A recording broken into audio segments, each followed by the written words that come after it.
here.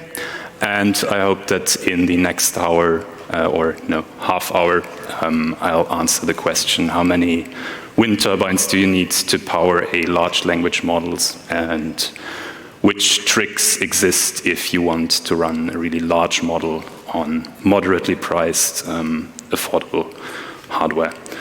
If there are pedantic people in the audience, a quick warning, I use the words deep learning, machine learning, neural networks fairly interchangeably in this talk. What we will be talking about is deep learning in the way it's currently practiced, the thing that you often hear referred to as AI. And these systems are often used not as a solution to an existing problem, but more sort of as a thing in itself, in which case the answer to this question would simply be use a more resource-efficient algorithm. However, that is also not the focus of this talk. So for the rest of this, we will assume that indeed deep learning is the best algorithm for the problem that you are interested in.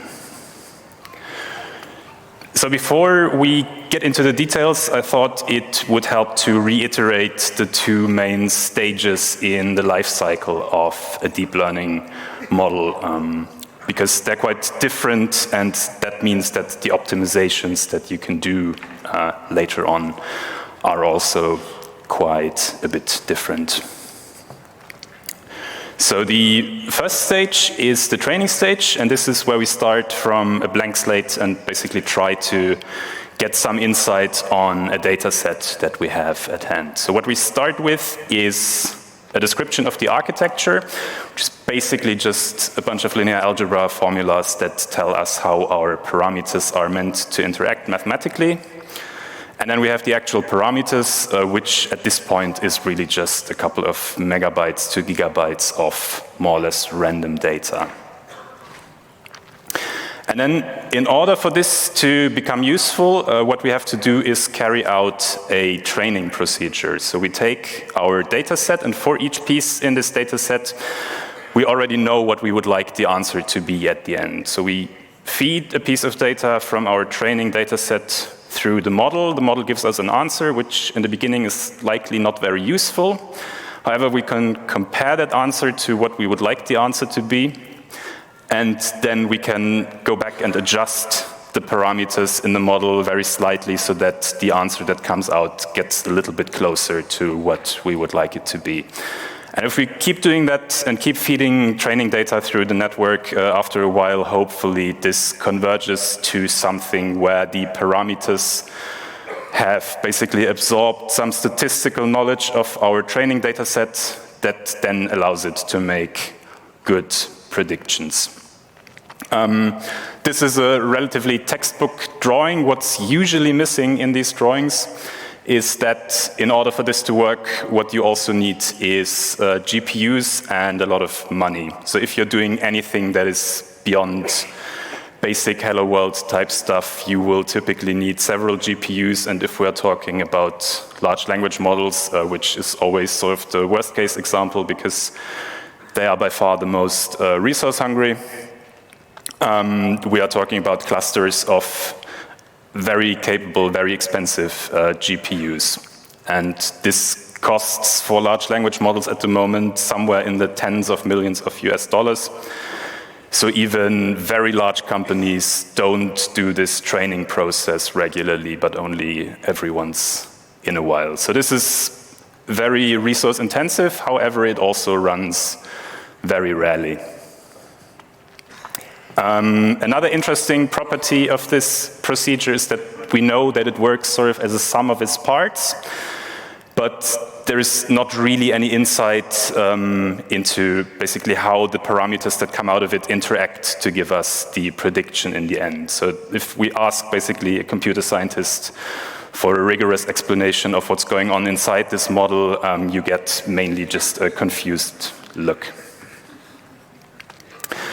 Now, the second important stage is the inference, and this is where we want to query our model to tell us something about data that was not in the training set and that we might be interested in gaining some insights on. So we take our architecture and the optimized parameters, which constitutes our model. We feed in some previously unseen inputs, and usually what comes out is a probability distribution of, based on the training set, what the model thinks the most likely answer for this should be. And then from that, we can just generate a prediction of what the model output thinks this should be. Different from training, this is a very lightweight process. So even a medium-sized large language model you can typically run on a GPU for less than €1,000. Computer vision algorithms you can often run on microcontrollers or your phone. So most of these models will run fairly well on even moderately priced hardware. The important takeaway here is that a model is always in one or the other state. When we go to inference, there is not any live updating of parameters. It's completely frozen at this point. And that means that we can do more fun optimizations later on. Before we get to the optimizations, what I want to talk about is the energy consumption. Now, what we have seen since the discovery of deep learning is that the complexity and the required compute for these models has just been growing absolutely astronomically. And the reason for that is if you can gather more data and build bigger models and then train them for longer very reliably, what you will get is better performance on tasks that are genuinely interesting and for which there is no other algorithm available. So here you can kind of see this scaling up until 2010 roundabout, more or less doubling every 2 years in line with Moore's law. And then after the discovery of deep learning, it's a growth of 10x every 2 years.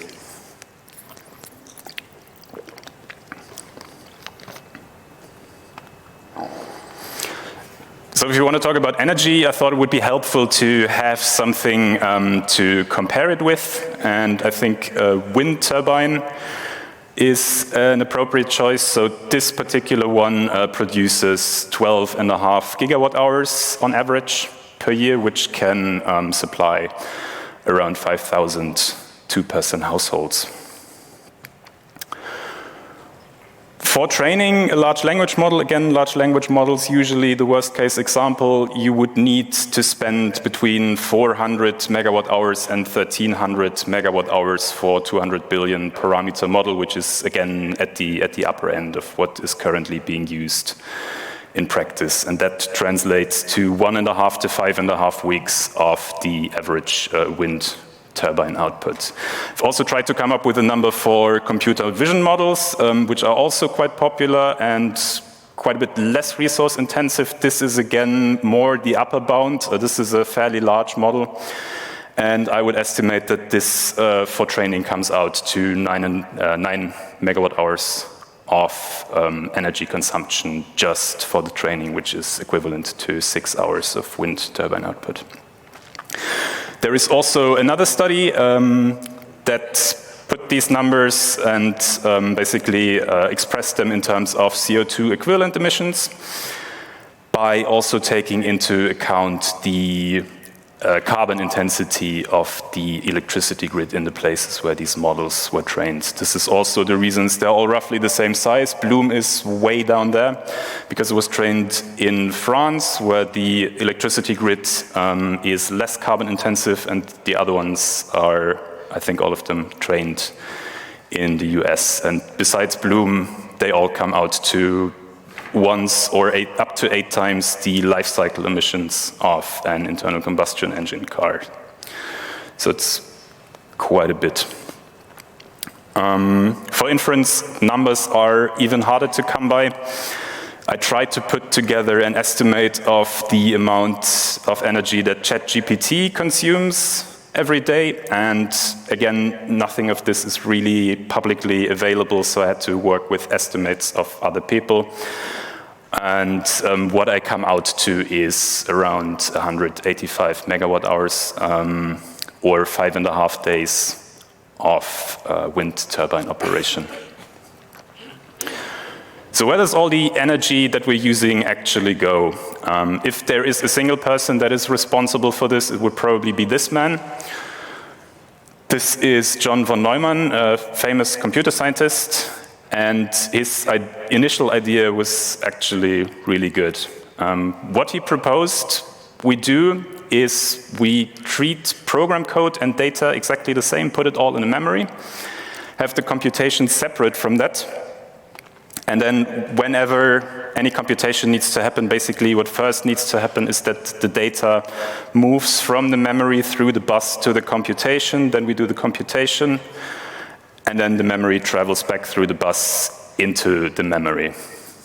There are two slightly different definitions as to what the word von Neumann bottleneck exactly means. In the narrower one, this means basically that code and data share the same bus, whereas in the broader definition, which is the one that I'll be using here, it more or less refers to just having this abstract architecture where compute and memory are two separate things. Here's a picture of John von Neumann celebrating his invention. The most important information on this slide is that the number on the bottom is a lot higher than the number on the top. And in terms of energy, the number on the bottom refers to the energy required to move data around, whereas the number on the top refers to doing actual computations with it. So neural networks require a lot of computation, but that's not really the issue. The issue is more that they also move a lot of data around. All right, so now that we've found out what the issue is, namely that we need to move too much data around in our neural networks, we can think about ways of making them smaller. And often energy consumption isn't actually the main concern here. Depending on the application, it's usually more about latency, because latency translates into savings very quickly. But latency also aligns quite nicely with energy consumption, which is helpful. So the first algorithm, and probably the most popular at the moment, is quantization. In scientific problems, they often have the issue that they don't do particularly well with small errors in computation. And that means that they usually require very high numerical precision. Neural networks are different in that they are already more of an approximately right kind of algorithm, and so they can do with a lot less precision, which is why the training is already typically done in floating point 16. The reason for that is mainly that this parameter updating procedure requires quite a bit of precision to work properly. However, if we think back, training and inference are distinct, and that means that if we go from training to inference, we can actually squeeze it down quite a bit more. So in practice, what is often done is you take 16-bit numbers, floating point, and then convert them to 8-bit integer. And that reduces the accuracy a little bit, or the performance, but it's usually not too much. And what you get is just out of the box a model that is half the size. The next technique is pruning. That's a little bit like playing Jenga tower with a neural network. Basically, we're looking for the parts that are redundant and then try to eliminate them in order to end up with something that looks a bit like a Swiss cheese. So if we look at a parameter matrix in a neural network, we see that it's very dense and very regular. And that's not really out of necessity. That's just what tends to work well with the hardware that we have. So it's a fair assumption to think that not all of this here is really required for good performance. So we can try and eliminate some of it in order to make our model smaller. And in practice, that actually works quite well. Now remember, we're actually optimizing a couple of gigabytes of just a big black box, so there is not really a way of telling which parameters we need to set to 0, and usually there is some heuristic that needs to be used here.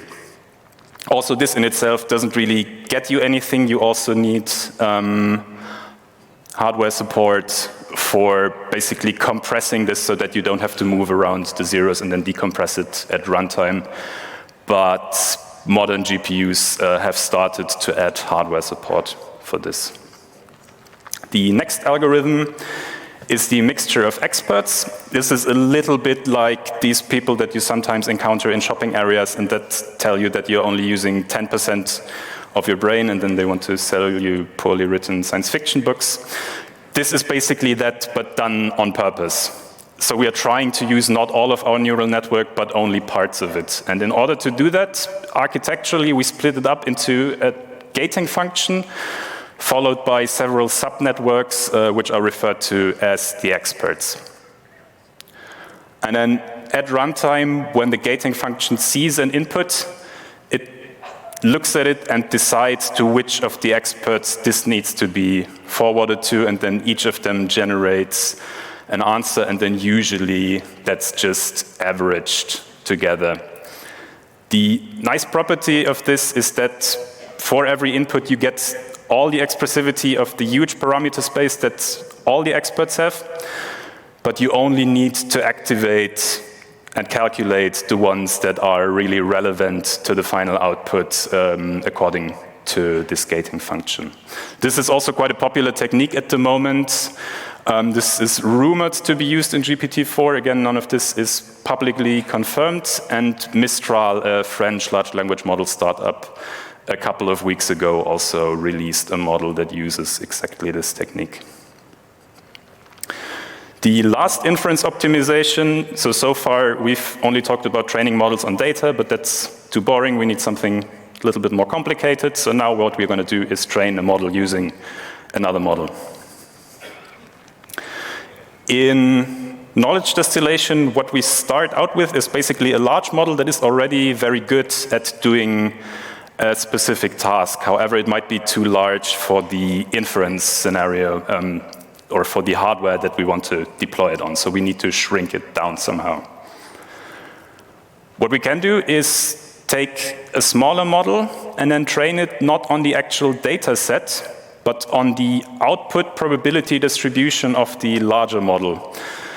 As far as I know, there is not really any rigorous explanation as to why this works, but the sort of hand-wavy way of explaining it is that by seeing the probability distribution, it gets access to more knowledge about the training data set that the teacher was able to acquire. So this tends to work a little bit better than basically just taking the small model and training it on your original training data set. And then the smaller model we can just deploy to our constrained hardware platform.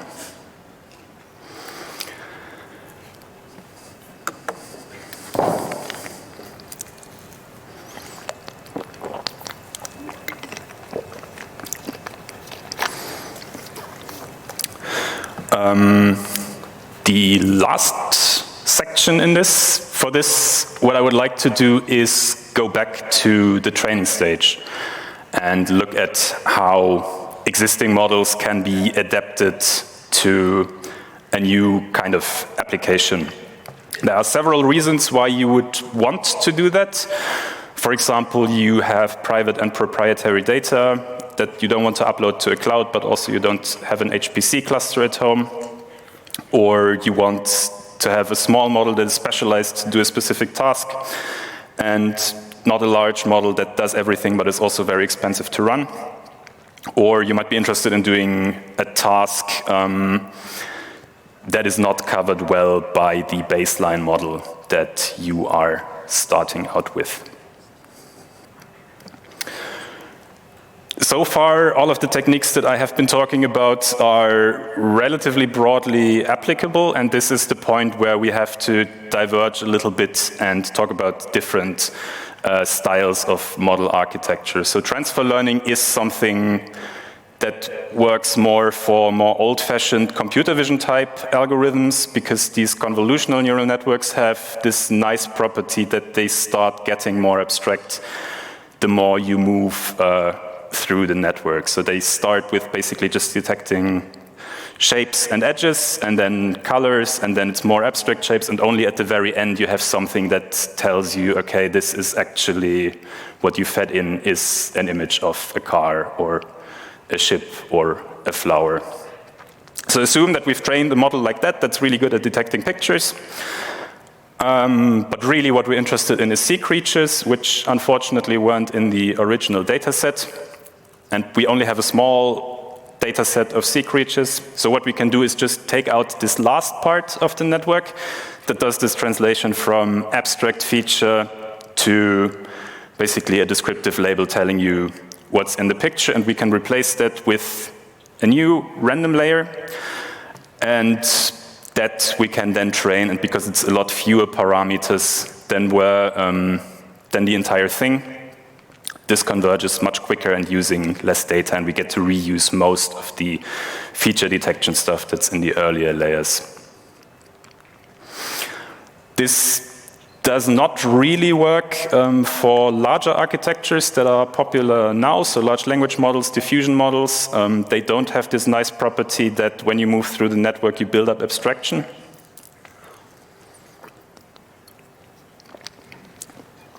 And that's typically at the moment where something called low-rank adaptation is being used. So what we do for this is we take our original model, we freeze all the parameters, but we also add basically like a detour path on the side that the input also takes, and then the results of these two paths are added together.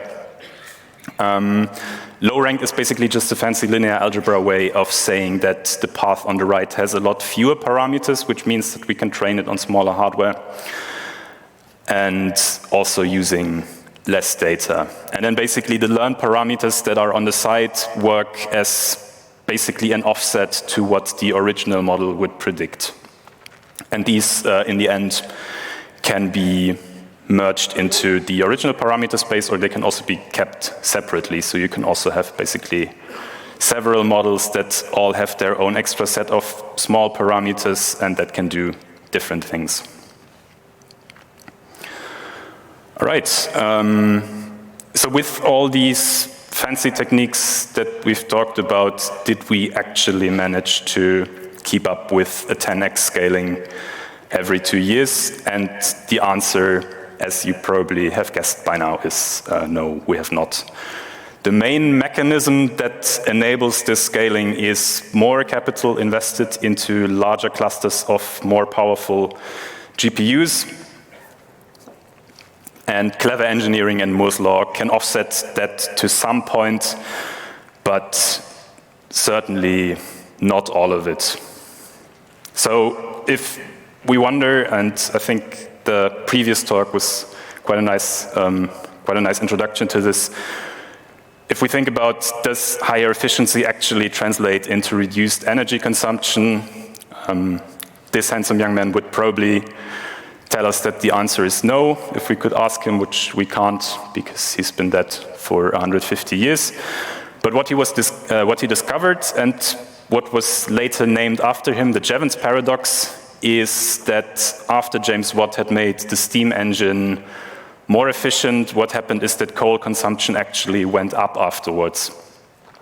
And this is because if something becomes cheaper, it becomes more abundant and more of it is being used, and that can lead to the effect that in the end more of the original resource is being used than was previously before it was made more efficient. I think we're seeing the same thing with cars, where car manufacturers have been building more and more efficient engines in the last years, and now just everyone has an SUV or a Ford F-150.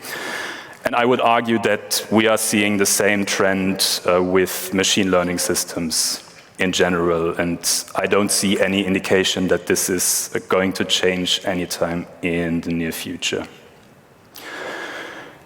So to summarize, I think looking at the already high energy consumption for large-scale machine learning systems at the moment, and then also having in the back of your head that they are growing at the moment at 10x every 2 years, I think is a very scary prospect, and I think it's good. I think it's good advice to at least be worried about that and be careful when looking at those things. What I would also like to add is that, nevertheless, this is also an extremely dynamic field, which changes super quickly. And that means that extrapolating a current trend into the future has a lot of uncertainty attached to it. So anything that is more than a couple of months into the future, I think it becomes very quickly equivalent to looking into a crystal ball. The other point that I was trying to make here, and that hopefully I succeeded in making, is that some aspects of these systems are very much in the hands of only the largest of organizations. However, there are other aspects that are, I think, somewhat surprisingly fairly accessible even to people with relatively modest resources. And that's the end of my presentation, and we have plenty of time for questions, I think.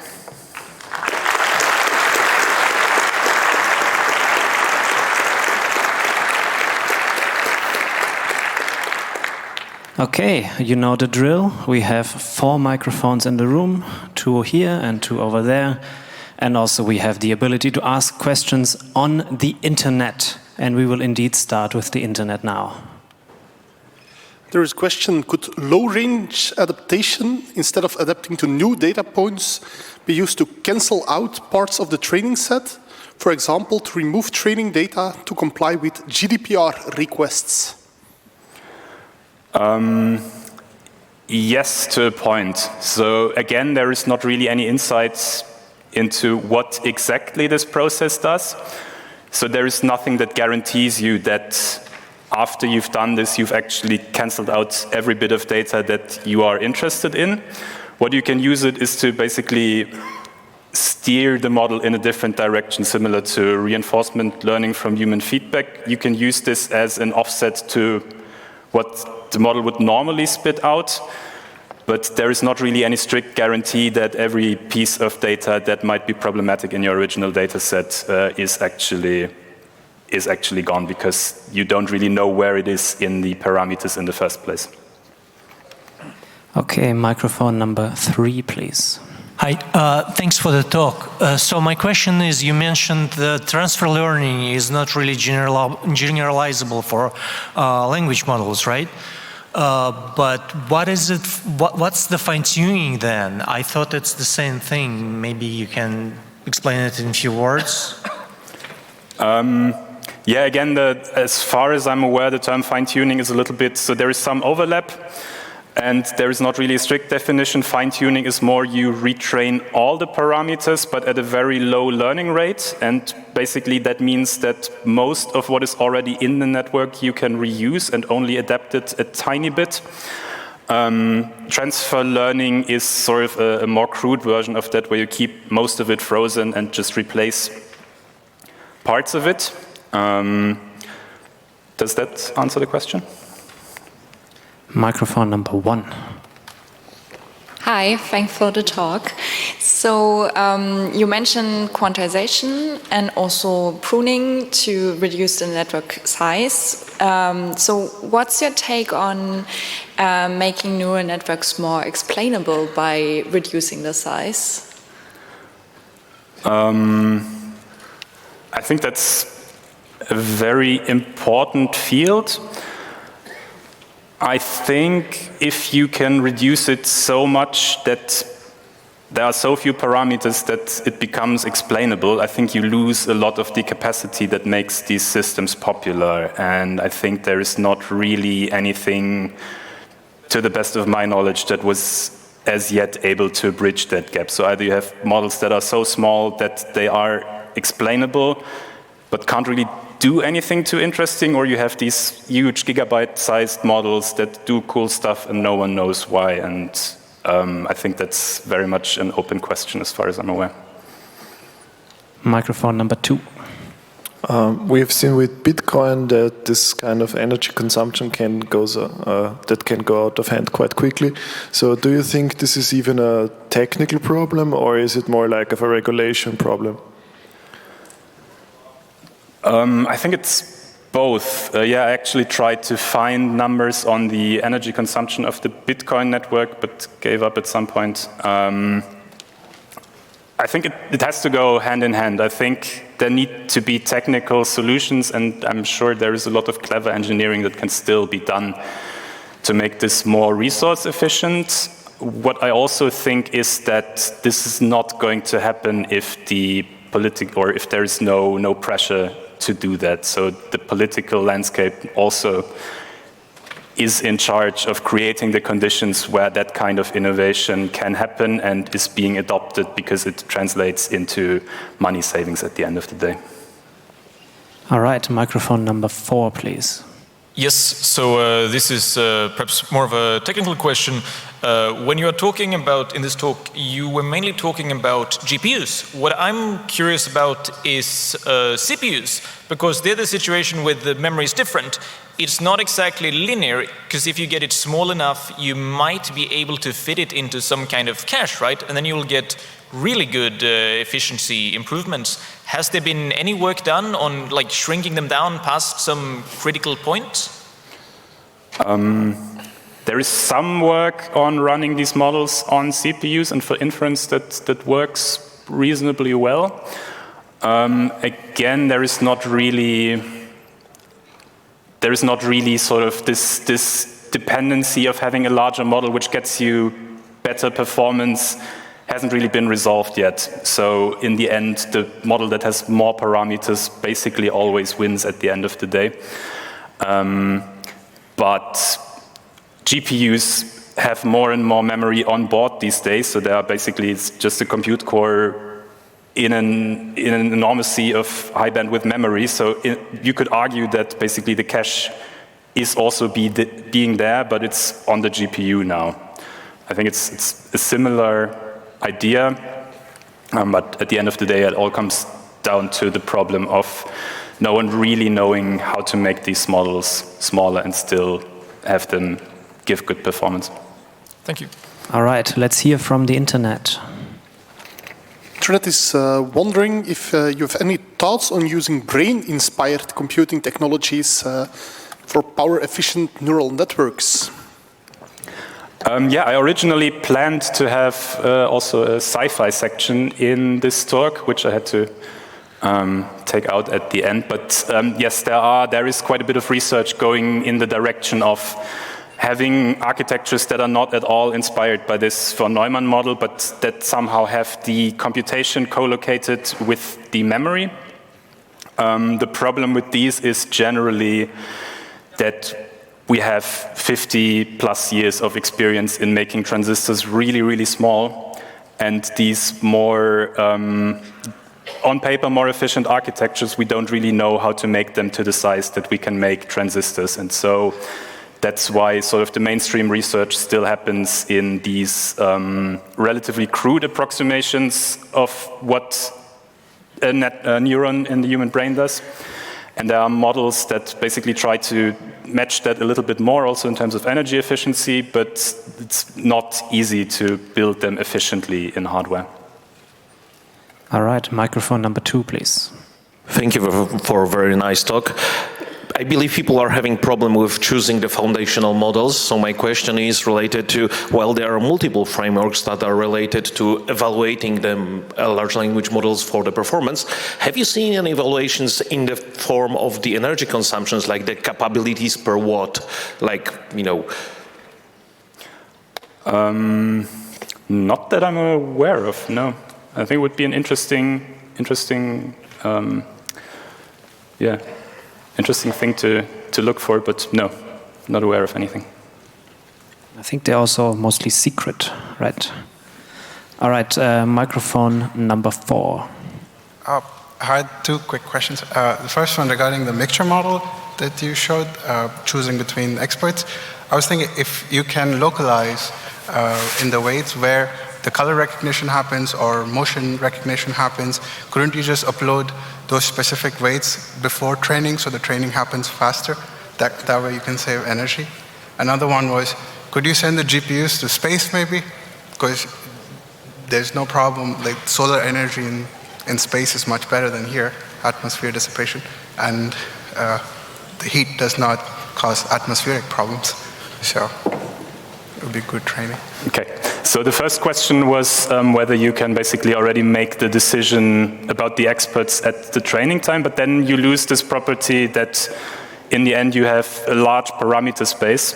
So how it works is that the network looks at an input, and for large language models, the intuitive explanation is that the gating function decides the next output is going to be a verb or a noun or punctuation, and then it's going to forward that only to the verb or the noun or the punctuation expert. So this is, and it still needs to learn all of the dependencies. The way it's efficient is that during runtime, it can then select which parts it thinks are more relevant than others, but you still need all the different parts to get you good performance. And the second question was whether you can send GPUs to space. I mean, there's nothing strictly saying that you can't. I think you'd have to radiation harden them quite a bit. And as I said, I think the issue here is often not as much energy. That's just a nice side effect. What companies generally do care about a lot more is throughput, just because a smaller model runs faster on the same hardware or runs the same speed at cheaper hardware, and that saves you a lot of money, whereas sending things to space solves the energy problem, but it's a lot more costly, and that's why no one really looks into that, I guess. All right, let's go back to the internet. Are we doomed to use big tech AI services forever, or are there any hopes that smaller local models will ever be competitive?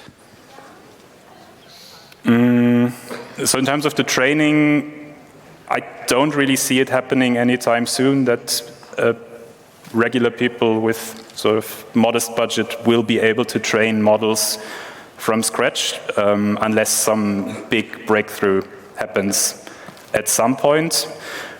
What is happening quite a bit is that big companies train sort of foundation models and then don't give you the training algorithm, but at least the weights, so that people can go off and train them on their own data, which is not an ideal situation, but it's also better than nothing. And there's quite a lot of experimentation happening in that field. But I think for training from scratch, it's not looking great at the moment.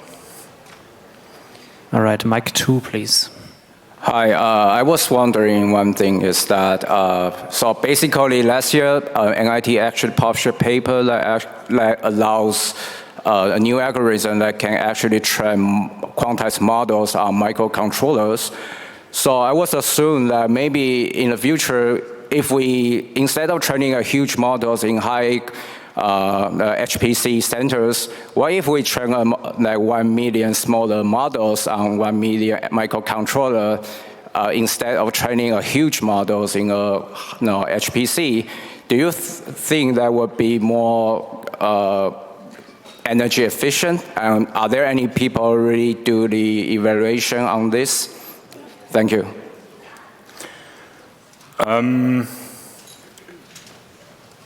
I'm wondering, I don't have a good answer. What I'm wondering is if we train, because like these HPC systems are relatively efficient. If we now basically do the same amount of training, but not in HPC, but on a microcontroller, and do that thousands or millions of times, whether that not at the end of the day consumes more energy and not less. Yeah, but I'm not, I don't know, don't have a good answer to that. All right, number 1, but make it quick. Okay, thanks for the great talk, Kai. I was wondering about the mixture models and whether the idea can be extended in a hierarchical manner, like with divide and conquer, where you could go multiple layers down and then even need only to compute whatever 100k parameters or so, which would allow it to go on to embedding or something. Yeah, embedding models, yeah. More tree-like structure. Yeah, it's an interesting idea. I mean, this idea is already fairly old. I think it's like the original paper is 25, 30 years old. I'm not an expert on model architecture. I know that the big issue that these things have is that it takes a lot of work to convince the model to not just converge to always using the same experts and ignoring all the others, and then that also gets all the training. I would imagine that this problem gets even worse if you start stacking this. All right, and we will end the talk perfectly on time. Please thank Elias again.